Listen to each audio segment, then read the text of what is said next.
going on, guys? That's right. This is how you know I'm really back. I'm bringing back fucking Google Slides presentations. The themes that you would look through in third grade and be like, "Oh, this looks cool." My teacher's gonna give me an A just because I put a cool theme and it looks professional. Doesn't. But I'm bringing it back, and today I'm gonna be going over what I believe to be the most competitive fights in the UFC in every division. All the male divisions. I don't really care about the women's division because I don't want them to be competitive. I want only the people I like to win in the women's one. And if the people I don't like don't win, I cry and I don't watch the women's fights. But moving forward. For flyweight, a lot of these are going to be matchups that you would expect. Simple ones where it's like, yeah, of course, I think that would be the most competitive. But for this, it's gonna Kai Kara France versus Alexandre Pantoja, and there are the reasons for that. It's like it's competitive because it's like, oh, Pantoja, best jujitsu, the cardio, the wrestling, the pace that he puts on people. Kai Kara France has the takedown defense. He has the striking, the power. It's one of those matchups that gets you like really like, what happens? Does Pantoja's chin get cracked? Does Kai Kara France get outpaced and subbed? It's kind of one of those matchups where it's like you would lean towards Pantoja, obviously, but it's kind of in the back of your mind like, oh, Kai Kara France really could just like win this and beat the shit out of and knock Pantoja out. I don't think I wouldn't. You wouldn't bet on. It's one of those. It's a close matchup. It's a really competitive matchup. I think it's a really fun fight. I want this fight. This is the fight that needs to happen. They didn't make Cape versus Kai Kara France, so Kai Kara France has to be getting the title shot after beating Steve Erceg. So I'm waiting for that. This is a fun matchup, and it's probably one of the most competitive matchups. I'd say the only other one that would be this competitive would probably be Manel Cape, but we've seen him get taken down easier than Kai Kara France, and pretty much it. His strike, I think Kai Kara France comes from more like a. He works with CKB, so his background, the people he has to work with, guys like Volk, guys who can like, take him down, will keep shooting on him, real good cardio, stuff like that. So I think this is one of the most competitive matchups, and I want to see it. I need this fight. This is the flyweight fight that needs to happen. Next up for bantamweight, as you can see, I think Jan versus Nurmagomedov is the most competitive bantamweight fight. I think there's a couple of reasons, and it's really because I think Sean O'Malley kind of got his defensive grappling a little bit checked a bit. I'm not saying it's like horrible, but it's maybe not as good as we thought it was. Um, I mean, Jan was even taking him down a bunch. Marab was able to take him down a bunch, and then Umar kind of got his cardio exposed. Well, I'm not even gonna say he got his cardio exposed. Everyone gets their cardio exposed by Marab. I mean, Jan got 50-45, and I don't understand how Umar is just constantly from the fucking start of the bell just shooting and beating the shit out of Jan in the clinch, but he won't try it on anyone else. Confuses the hell out of me. But I still think Jan is probably the most skillful bantamweight. And you know what? I think a fight against Umar would that'd be a favorable matchup for Jan because it's not like Umar has like the pace and the pressure of a Marab. But that also goes for Jan. I mean, Jan doesn't, he doesn't put a pace on people from the get go. I mean, he builds into the fight and he slowly takes over, and then he breaks you in the latter half. I mean, Umar, he fucking breaks you by round 2 or 3. Jan, you're broken by like when you're walking out for round 5. That's when you're like, oh man, this is rough. But I think the slow starting of Jan would allow time for Umar to start setting up his kicks, kind of find a groove. But then I think the lack of pressure and like real like hard pace on Jan would allow Jan to find his timing and his rhythm. And I think eventually it would become by like round four, it would be a like razor close fight where it's like coin flip rounds. I'd still lean towards Jan winning this fight, but I think this is probably one of the most competitive and fun fights. I mean, the only other two fights that I think would be as competitive would be Davison Figueiredo versus Umar, or Sean O'Malley versus Corey Sandhagen. But I still think this is probably the more competitive fight, just because we've seen how good Jan can wrestle. I mean, Jan was able to take down Umar, or I mean Marab. I mean, we've seen like Jan's wrestling and his grappling. So, I think it makes for a really good competitive fight, and I think it's probably the most competitive bantamweight fight. Next up for featherweight, I think we all know what I'm gonna say. Oh, little rule: I'm not doing like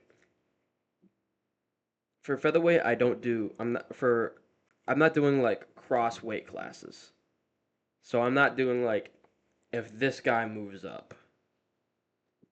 So it won't be like you won't see Ilya versus Islam because we know that would be the most competitive. We're talking about within the weight class, which still the next two three divisions pretty clear. For featherweight, we know it's Topuria versus Evloev. Let's be real, Evloev is probably the only one who could beat him, and even then, I don't think I I could confidently pick Topuria to beat Evloev. I mean, Evloev was kind of he was having a real competitive match with Aljo, but he was getting tossed around in moments, and he was getting outstruck by Aljo. Aljo was looking real slick on the feet against Evloev. Topuria would knock Evloev the fuck out. Now then again, Evloev does have like the wrestling, but so does Topuria. Topuria can grapple too. Topuria can grapple too. So I don't think Evloev is just going to be able to like shoot in and ragdoll him around for 5 rounds. No, I think he's going to like shoot in. He's going to get a lot of his takedowns stuffed. Maybe get one at the end of like the first round, and then by the second round, Topuria is going to find his timing and he's going to fucking start piecing Evloev the fuck up and knock him out. So I don't think like there aren't a lot of competitive matchups. The only other one would probably be Diego Lopez versus Topuria, but I think that one's a little bit less competitive because that's more of like a coin flip on like does Diego Lopez just land a big shot, and I don't feel like that's like what makes it that would make it real competitive. I think 9 times out of 10 Topuria beats both these guys, but I think I would give Evloev the better chance of winning 2 times out of 10. Just because he could really stall it out, he could slow the fight down. Lopez is gonna start fast, and we know if Topuria like ends up surviving to like 3 or 4, that Topuria would be able to knock him out. And we know that. We know that. Let's not deny the facts. He would knock out Diego Lopez if it went to the third and fourth rounds. But maybe Evloev could smudge Topuria to a boring fucking 40, 49, 46 control time decision. But yeah, this is probably the most competitive matchup, and I'd still pick Topuria to. I could see Topuria fucking guillotining Evloev. I could see him guillotining Evloev, and I could see him fucking getting him with like an anaconda or a dart stroke. But no, that's you know that's what I think bantamweight for featherweight. For lightweight, Islam Arman. We know why. People are gonna be like, oh, but fucking Christ, dude, these guys look fucking fat right now. Why do these guys look so fat in their thing? Look at Arman. Why does he look so fucking fat in his thing? Like, yeah, he's got the definition as like arms and his shoulders and his chest, but like, dude, he looks kind of like fat. I don't know. I'm not gonna say fat. He looks weird though. He does not look like he looks like really weird. Maybe that's why. Maybe he did miss weight. But let's be real. this is still the most competitive fight. We know how good Armin's wrestling is. We know he's gonna be able to, you know, survive on the ground and get up against Islam. We know he's gonna be able to stuff takedowns. We know he's gonna. We've seen his striking. We know he's gonna be able to strike with Islam. I think it's the most competitive matchup. Like, let's be real. What changes? Nothing changes. In a lightweight versus lightweight fight, where Islam is fighting someone in his division, if you want the most competitive fight, this is the fight. Simple as. For welterweight, shocking underrated pick. I think Joaquin Buckley would probably have the most competitive fight with Bilal Muhammad. And big real.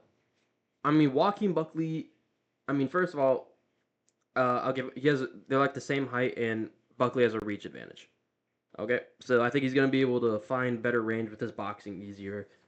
Uh, Buckley has really fucking. He has sneaky good cardio for a guy who's as explosive and as powerful as Buckley. He's got really good cardio and he can keep a really good pace. He's got fucking brick wall takedown defense. It's really hard to get him down. He's got good takedown offense. I could see him getting at least one takedown on Bilal.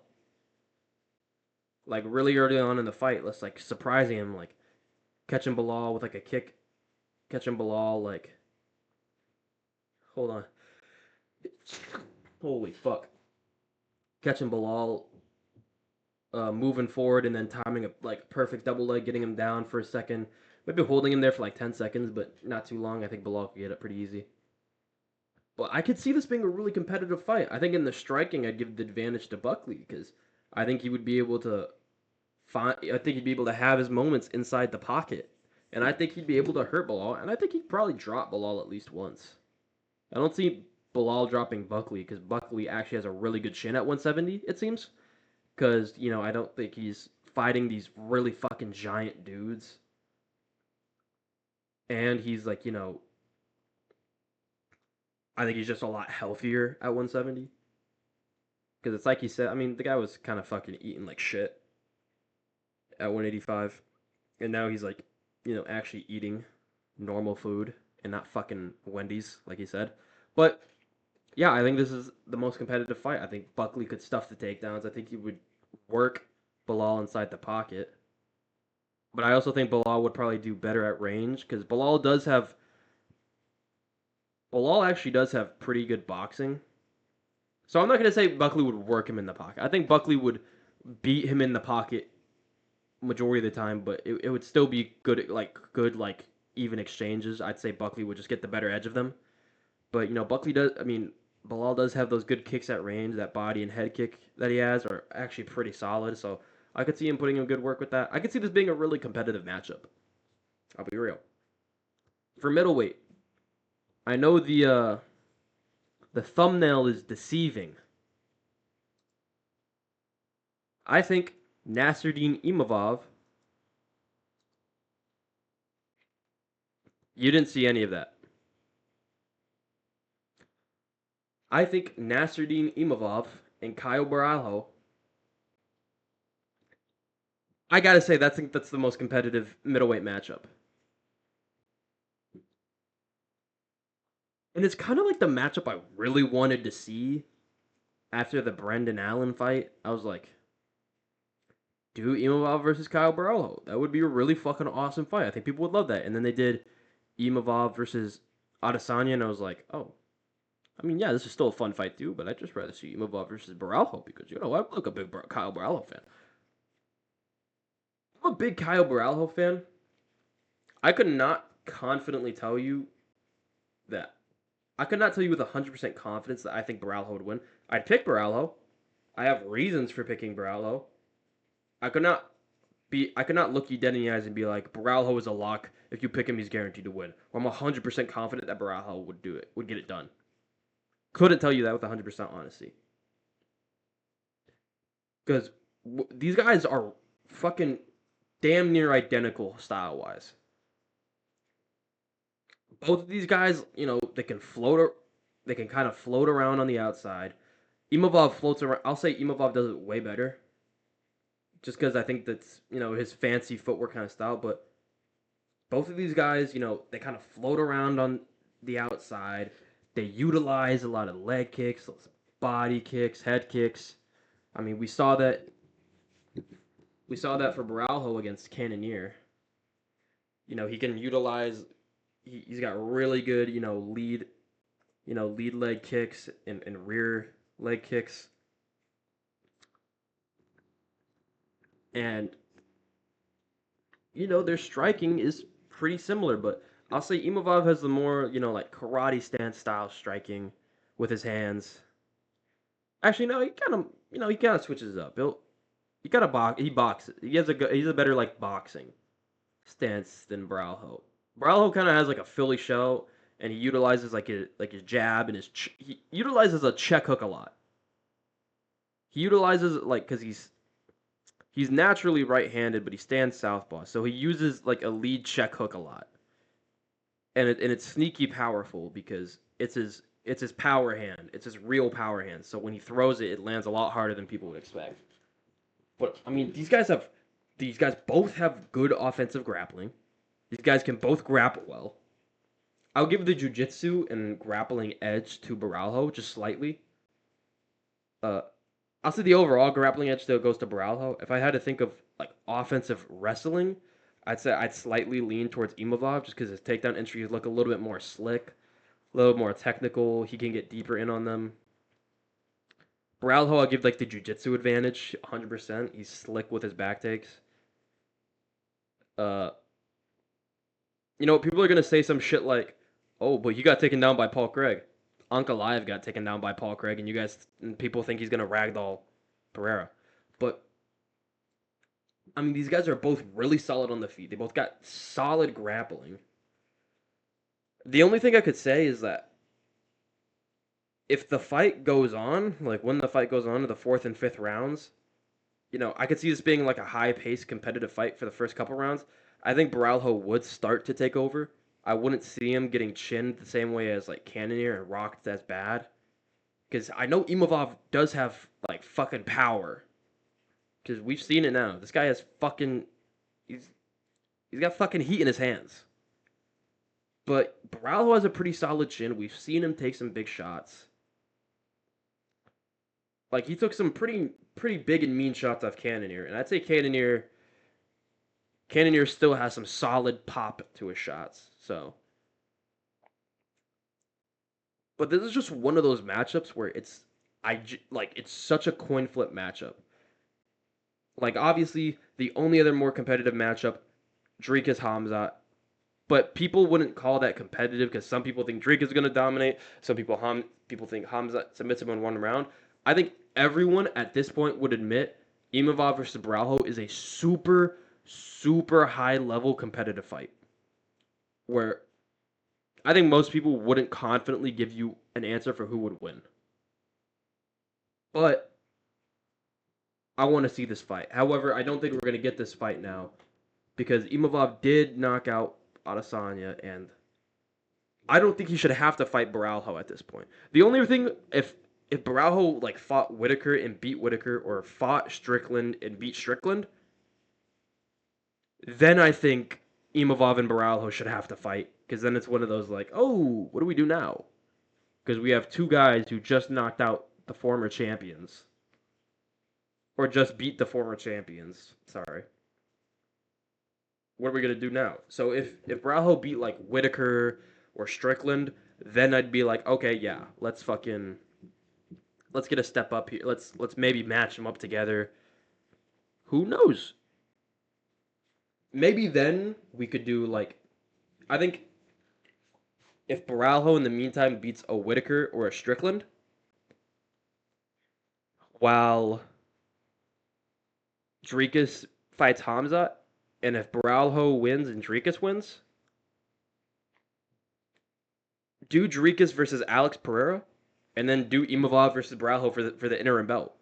Do it all on the same card. Fuck, dude, that would be an insanely good matchup. That'd be a fucking sick matchup.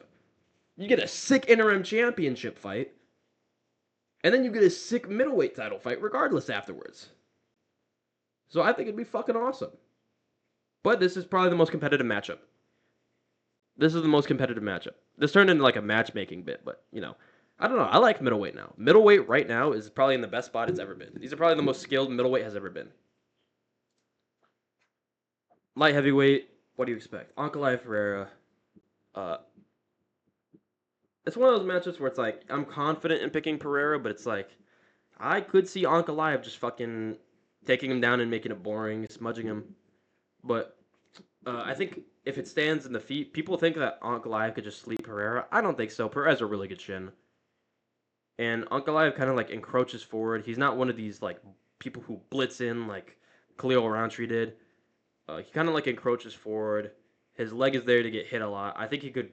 I think Pereira's gonna take advantage of that. I think he's gonna chew up the leg.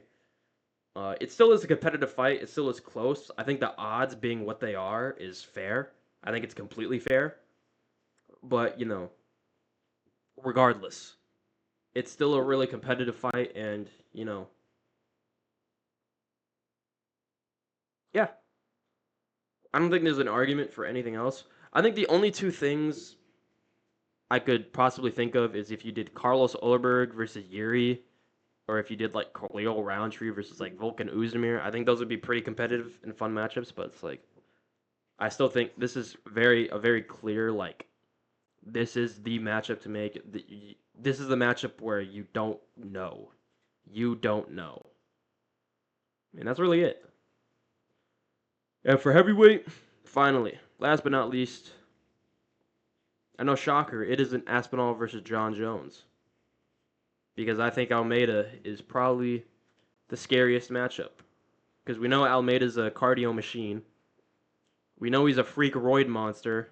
And we know this guy can smudge grapple his ass off. But we also seen him get chinned. So I think it all comes down to this. Does Aspinall chin him?